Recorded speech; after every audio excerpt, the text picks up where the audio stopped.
ಇಲೆಕ್ಟ್ರಿಸಿಟಿಯ ಬಗ್ಗೆ ನಾವು ಈಗಾಗಲೇ ಮಾತುಕತೆ ನಡೆಸಿ ಹೋದ ವರ್ಷವೇ ಅದನ್ನು ಹೊರಡಿಸಿದ್ದೇವೆ. ಅದರ ಬಗ್ಗೆ ಎಲ್ಲ ಮಾತಾಡಿ ಅಂದರೆ ಯಾವ ಶಾಲೆಯಲ್ಲಿ ಇಲೆಕ್ಟ್ರಿಸಿಟಿ ಇಲ್ಲ ಅಲ್ಲಿಂದ ಅಪ್ಲಿಕೇಶನ್ ಯಾವ ಶಾಲೆ ಯಾವ ಕಾಲೇಜಿಂದ ಅಪ್ಲಿಕೇಶನ್ ಬಂದಿದಾವೋ ಅದರ ಬಗ್ಗೆ ನಾವು ಮಾತಾಡಿ ಅದನ್ನ ಇಲೆಕ್ಟ್ರಿಸಿಟಿ ಬಗ್ಗೆ ಅದರ ಇಲೆಕ್ಟ್ರಿಸಿಟಿನ ಒದಗಿಸಿಕೊಡೋದಾಗಿ ಹೇಳಿದ್ರೆ ಅವ್ರು ಹೇಳಿದಾಗೆ ಆಗೋದು. ಕಂಪ್ಯೂಟರ್ ಅದರ ಬಗ್ಗೆ ಹೋಗಿ ಎಲ್ಲ ಕಾಲೇಜಿನಲ್ಲಿ ಎಜುಕೇಶನ್ ಎಲ್ಲ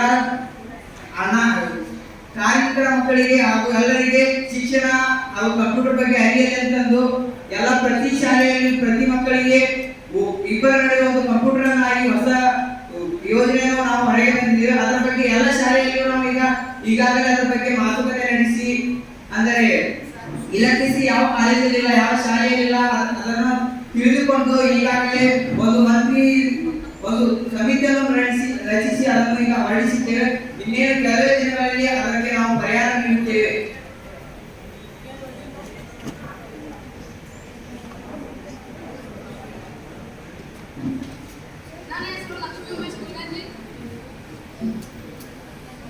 ಮಾನ್ಯ ಸಭಾ ಅಧ್ಯಕ್ಷರೇ, ನನ್ನ ಲಕ್ಷ್ಮೀ ಉಮೇಶ್ ಕುಲಕರ್ಣಿ ಸರ್ಕಾರಿ ಪದವಿ ಪೂರ್ವ ಕಾಲೇಜ್ ಹೆಬ್ಬಾಳ. ಮಾನ್ಯ ಸಭಾ ಅಧ್ಯಕ್ಷರೇ, ನನ್ನ 2004 ಚುಕ್ಕೆ ಗುರುತಿನ ಪ್ರಶ್ನೆ ಕೃಷಿ ಸಚಿವರಿಗೆ ಕೃಷಿ ಮಂತ್ರಿ ಕೇಳಕ್ ಬಯಸ್ತೀನಿ.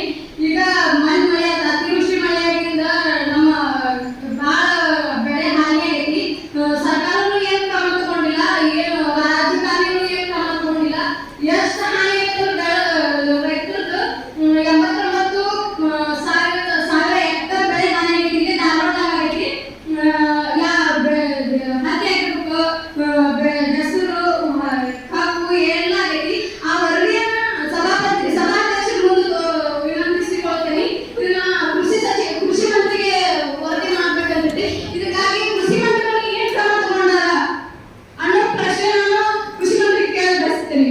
ಮಾನ್ಯ ಸಭಾ ಅಧ್ಯಕ್ಷರೇ, ಅವಕಾಶ ಮಾಡಿಕೊಡ್ತಿಲ್ಲ. ಪದೇ ಪದೇ ನೀವು ಹೇಳಿದ್ರು. I am from LEP College, Sahna. LEP College. So as per your question, sir. ನಿಮ್ಮ ಪ್ರಶ್ನೆ ಇದು ಒಂದು ಪತ್ರಿಕೆಯನ್ನು ತೋರಿಸಿದ್ದೀರಾ. ನ್ಯಾಯಾಲಯದಲ್ಲಿ ಪತ್ರಿಕೆಯನ್ನು ತೋರಿಸಲ್ಪಡುತ್ತಿಲ್ಲ. ಮತ್ತು ನಾವು ಯಾವ ಹೊರತು ಇಟ್ಕೊಂಡು ನಿಮ್ಮ ಪ್ರಶ್ನೆಯನ್ನು ಕೇಳುವಂತ ಇದು ಮಾಡಿದ್ದೀವಿ. ನೀವು ಯಾವ ಬಟ್ ಜುಡಿಷಿಯಲ್ ಸಿಸ್ಟಮ್ನಲ್ಲಿ ಜಡ್ಜ್ ಏನಾರೊಂದು ಎವಿಡೆನ್ಸ್ ತೋರಿಸೋದಿತ್ತಂದ್ರೆ ನೀವು ನ್ಯೂಸ್ ಪೇಪರ್ ಆರ್ಟಿಕಲ್ಸ್ ತೋರಿಸೋದಿಲ್ಲ. ಆಮೇಲೆ ಪ್ರಶ್ನೆಗೆ ಉತ್ತರ ಆಗಿತ್ತು ಲೈಕ್ ಇಷ್ಟಪಟ್ಟ ಎಕರ್ಸ್ ಹಾಳಾಗಿದ್ದಾವೆ ರೈತರಿಗೆ ಬಿಕಾಸ್ ಆಫ್ ಹೆವಿ ರೇಟ್. ಆಮೇಲೆ ಇದ್ರ ಸಲುವಾಗಿ ಈಗ ಗವರ್ಮೆಂಟು ಎಷ್ಟೊಂದು ರೈತರಿಗೆ ಇಷ್ಟು ಅಷ್ಟು ಆದಷ್ಟು ಹಣ ಕೊಡ್ತದೆ. ಯಾಕಂದ್ರೆ ಅವ್ರಿಗೂ ಹಣ ಬೇಕಾಗಿತ್ತು. ಬಿಕಾಸ್ ಇವನ್ ಫಾರ್ ದಿಸ್ ಬೆಳೆ ಪರಿಹಾರ ಯಾರಿಗೆ ಏನು ಬಂದಿಲ್ಲ. ನಾವು ಮಾಡ್ತೀವಿ ಪದೇ ಪದೇ ತಾಯಿ ಘೋಷಣೆ ಕೇಳಬೇಕು. ಅವರು ಹೇಳಾಕಿದ್ದಾರೆ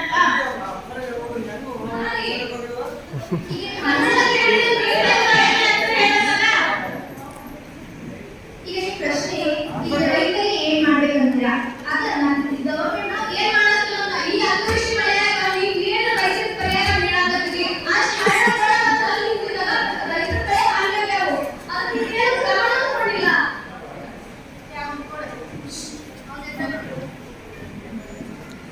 ಚೇತನ್ ಗೌಡ, HRD ಕಾಲೇಜ್ ಸಭಾಧ್ಯಕ್ಷರಿಗೆ ಎಲ್ಲರಿಗೂ ನನ್ನ ನಮಸ್ಕಾರಗಳು.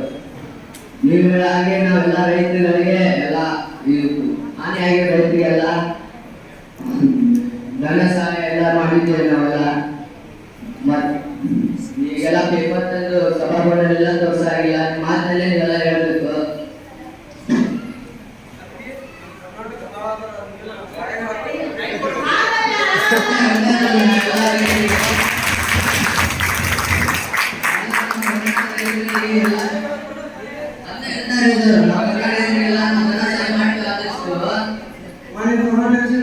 ಹೇಳುವ ಉತ್ತರವೇನೆಂದರೆ ಅವರು ಏನು ಪೇಪರಲ್ಲಿ ಬರೆದುಕೊಡ್ಬಾರ್ದಂದ್ರ ನಮ್ಮ ಕರ್ನಾಟಕ ಮತ್ತು ನಮ್ಮ ಭಾರತ ಅದು ಅಭಿವೃದ್ಧಿ ಆಗ ನಮ್ಗೆ ಹೆಂಗ್ ಗೊತ್ತಾಗೈತಿ. ಅದು ಒಬ್ಬ ಇಂಪ್ರೂವ್ ಆಗಿದ್ದು ಹೆಂಗ್ ಗೊತ್ತಾಗೈತಿ. ಇವರೆಲ್ಲ ಬಿಟ್ಟು ಪೇಪರ್ ಕೊಡ್ಬೇಡ್ರಿ, ಅದನ್ನ ಕೊಡ್ಬೇಡ್ರಿ, ಅದು ಸಮಾನವಾದ ರೂಲ್ಸ್ ಇದೆ, ಅದೆಲ್ಲ ತರ ಆಗಿಲ್ಲ, ಏನೂ ತರ ಆಗಿಲ್ಲ. ಸಮಾಜದಲ್ಲಿ ಹೇಳಿ ಇದು ಗೊತ್ತಾಗುತ್ತೆ ಪರಿಹಾರ ತಗೊಂತೀವಿ. ಕೃಷಿ ಸಚಿವರೇ, ನೀವು ಮನೆ ಕೂತ್ಕೊಂಡು ಹೇಳೋ ಕಾಲದಲ್ಲಿ ಈ ಕಾಲದಲ್ಲಿ ಹಳ್ಳಗಳ ನೋಡ್ಬೇಕು ನೀವು. ಪೇಪರ್ ನೋಡ್ರಿ, ಯಾವ ಕಾಲದಲ್ಲಿ ಮುಂದೆ ಈ ವರದಿನ ನೋಡಿ. ಅದೇ ನಾನು ಎಲ್ಲ ನನ್ನ ಸಹಾಯ ಮಾಡಿ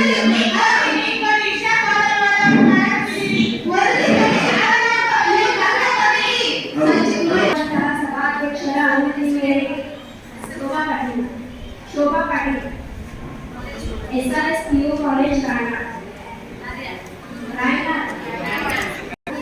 ನಾನು ಎಜುಕೇಶನ್ ಮಿನಿಸ್ಟ್ರಿಗೆ ಅವರು ಗಮನವನ್ನು ಕೇಳಲು ಬಯಸುತ್ತೇನೆ. ಕರ್ನಾಟಕ ರಾಜ್ಯವನ್ನು ತಗೊಂಡ್ರೆ ಅದರೊಳಗೂ ಧಾರವಾಡ ಜಿಲ್ಲೆ ಅಂತೇಳಿ ಅನೇಕ ಸರ್ಕಾರಿ ಕಾಲೇಜ್ಗಳಿದಾವೆ. ಅದರೊಳಗೆ ಲೆಕ್ಚರರ್ಸ್ ಕೊಡಲಿ ಲೆಕ್ಚರರ್ಸ್ ಅಂತೇಳಿ ಡೆಪ್ಯುಟೇಷನ್ ಹಾಕ್ಸಿದ್ರು ಮುಂದಿನ ಅಲ್ಲಿ ಹೋಗ್ತಾರೆ, ಮುಂದಿನ ಏನು ಹೋಗ್ತಾರೆ. ಅದರಿಂದ ಪಾಠ ಪ್ರವಚನಗಳು ನಮ್ಮ ಹಿಂದೆ ಉಳಾಕತ್ತಾವ. ಇದ್ರ ಬಗ್ಗೆ ನೀವು ಏನು ಕ್ರಮವನ್ನು ಕೈಗೊಳ್ತೀರಿ?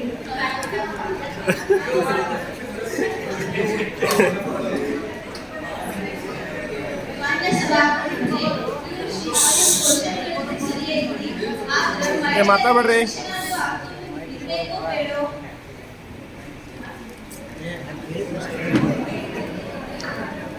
ಸರಿ ಮಾಡಲಿ. ಕಾವೇರಿ ಮಂಗಳಗಟ್ಟಿ.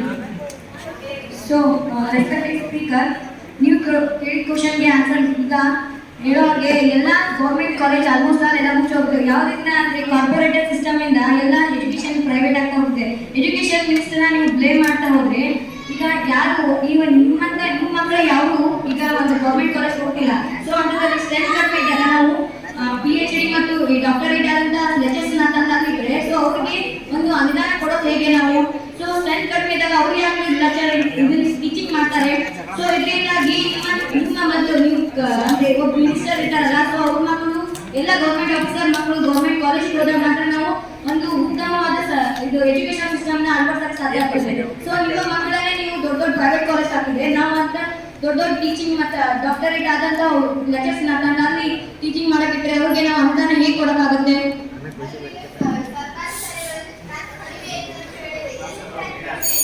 ಸ್ಟ್ರೆಂತ್ ಕಡಿಮೆ ಇದೆ.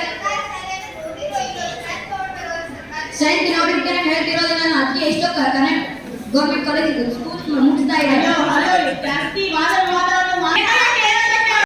ನೀವು ಎಷ್ಟು ಕಡಿಮೆ ಓಕೆ GDP ಇನ್ನ ನೆಕ್ಸ್ಟ್ ಲೆವೆಲ್ GDP ಏನ ಈಗ 2 ವರ್ಷದಿಂದ ಪ್ಯಾಂಡಮಿಕ್ ಡಿಸೀಸ್ ಕೋವಿಡ್ ಆದಾಗ ಎಕನಾಮಿಕ್ ಲೆವೆಲ್ ತುಂಬಾ ಲೋ ಆಗೋದು. ನಮ್ಗೆ GDP ಕೇಳ್ತಿದ್ದೀರಲ್ಲ, ಸೊ ಅವಾಗ ಎಷ್ಟು ಎಲ್ಲ ಗವರ್ಮೆಂಟ್ ಆಗಿರ್ಬೋದು ಎಲ್ಲ ಬಂದ್ ಹೋದಾಗ GDP ಲೆವೆಲ್ ಕಡಿಮೆ ಆಗಿದೆ. ಸೊ ನೀವು ಬಜೆಟ್ ಇನ್ವೆಸ್ಟ್ ಮಾಡಂತ ಅಂತೀರಲ್ಲ, ಸೊ ನಾವು ಯಾವ ರೀತಿ ಬಜೆಟ್ ಇನ್ವೆಸ್ಟ್ ಮಾಡೋಕ್ಕಾಗುತ್ತೆ? ನಾನು ಹೇಳ್ತಿಲ್ಲ, ಅವಾಗ GDP ಕೇಳಿ ಕ್ವಶನ್ಗೆ ಆನ್ಸರ್ ಮಾಡಿದ್ದು, ಅವಾಗಲೂ ಪರ್ಟಿಕ್ಯುಲರ್ ಆನ್ಸರ್ ಬಂದಿರಲಿಲ್ಲ. ನನ್ನ ಪ್ರಶ್ನೆ ಮಾನ್ಯ ಸಭಾಪತಿಗಳೇ, Roshni Naikar, good news PU college Kalghatgi. ಮಾನ್ಯ ಸಭಾಪತಿಗಳೇ, ನನ್ನ ಪ್ರಶ್ನೆ ಬಂದು ಕೃಷಿ ಮಂತ್ರಿಗಳಿಗೆ. ನಮ್ಮ ರಾಜ್ಯದಲ್ಲಿ ರೈತರು ಆತ್ಮಹತ್ಯೆಯನ್ನು ಮಾಡ್ಕೊಳ್ತಿದ್ದಾರೆ. ಅದಕ್ಕಾಗಿ ಸರ್ಕಾರ ಸಾಲ ಮನ್ನಾ ಯೋಜನೆಯನ್ನು ಜಾರಿಗೆ ತಂದೈತಿ. ಆದ್ರೂ ಸಹ ಇಂದಿಗೂ ನಮ್ಮ ರಾಜ್ಯದೊಳಗೆ ಹಲವಾರು ಜನ ಆತ್ಮಹತ್ಯೆಯನ್ನು ಮಾಡ್ಕೊತಾ ಇದ್ದಾರೆ. ಸರ್ಕಾರ ರೈತರು ಬೆಳೆದಂತ ಬೆಳೆಗೆ ಸರಿಯಾದ ಬೆಂಬಲ ಬೆಲೆಯನ್ನ ಘೋಷಿಸ್ತಾ ಇಲ್ಲ. ಹಾಗಾಗಿ ಅವರ ಆರ್ಥಿಕ ಪರಿಸ್ಥಿತಿ ಹದಗೆಟ್ಟೈತಿ. ಹೀಗಾಗಿ ತಮ್ಮ ಮಕ್ಕಳ ವಿದ್ಯಾಭ್ಯಾಸವನ್ನು ಮುಂದುವರಿಸಲು ಸಹ ಆಗ್ತಾ ಇಲ್ಲ. ಇದಕ್ಕಾಗಿ ನೀವು ಏನು ಕ್ರಮ ಕೈಗೊಂಡಿರಿ? ಕ್ರಮ ಕೈಗೊಂಡ್ರು ಎಷ್ಟು ಮಟ್ಟಿಗೆ ಪೂರಕವಾಗಿ ರೈತರಿಗೆ ಸ್ವಲ್ಪ ಕಥಾವನ್ನ ವಿವರಿಸಬೇಕೆಂದು ತಮ್ಮಲ್ಲಿ ಕೇಳಿಕೊಳ್ತೇನೆ.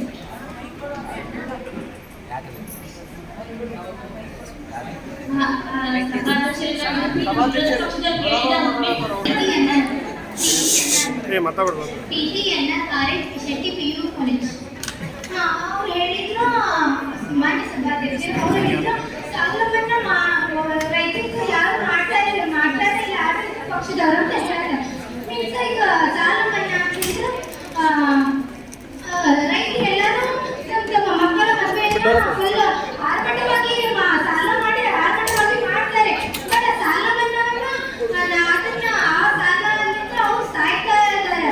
ನಮ್ಮ ಸಾಲನ ತೀರಿಸಲಿಕ್ಕೆ ಆಗ್ತಾ ಇಲ್ಲ ಅನ್ನುವಂಥ ಕಾರಣಕ್ಕಾಗಿ ಬಟ್ ಅವರ ಮಕ್ಕಳ ಮದುವೆಗೆ ಆರ್ಭಟವಾಗಿ ಮಾಡಿ ಸಾಯ್ತಿದ್ದಾರೆ. ಹೊತ್ತು ಸಾಲದ ಕೃಷಿ ವೇಸ್ಟ್ ಆಗಿದೆ ಅಂತ ಹೇಳಿ ಯಾರು ಸಾಯತ್ತಿಲ್ಲ. ಅವರು ಸಾಯತಾರ ಅಂತ ಹೇಳಿ ಭಾಳ ನ್ಯೂಸಸ್ ಇಲ್ಲ ಇಲ್ಲಿ. ರಜಾ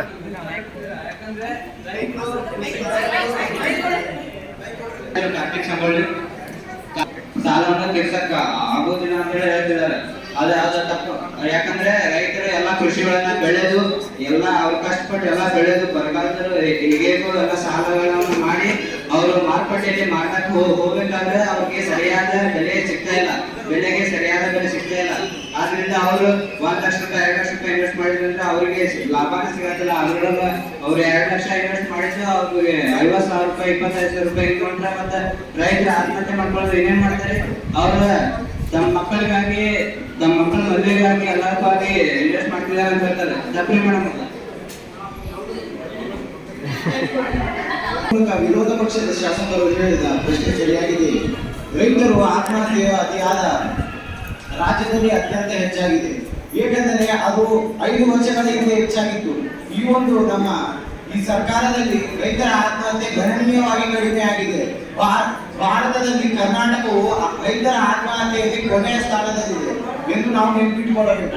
ರೈತರು ಆತ್ಮಹತ್ಯೆ ಯಾಕೆ ಮಾಡಿಕೊಳ್ತಾರೆ?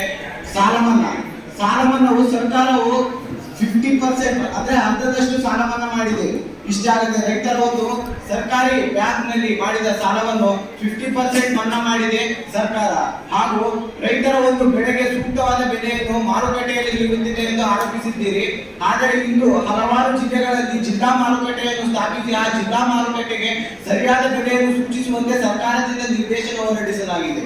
ಹಾಗೂ ರೈತರ ಒಂದು ಪ್ರತಿಯೊಂದು ಬೆಳೆದ ಬೆಳೆಗೆ ಸಮೀಕ್ಷೆಯನ್ನು ನಡೆಸಿ ಆ ಬೆಳೆಯ ಸೂಕ್ತ ಪರಿಹಾರ, ಆ ಬೆಳೆಯು ಹಾನಿಯಾದರೆ ಅದಕ್ಕೆ ಸೂಕ್ತ ಪರಿಹಾರ ನೀಡುವಂತೆ ಸರ್ಕಾರವು ಹಲವು ಕೃಷಿ ಇಲಾಖೆಗೆ ನಿರ್ದೇಶನ ಹೊರಡಿಸಲಾಗಿದೆ.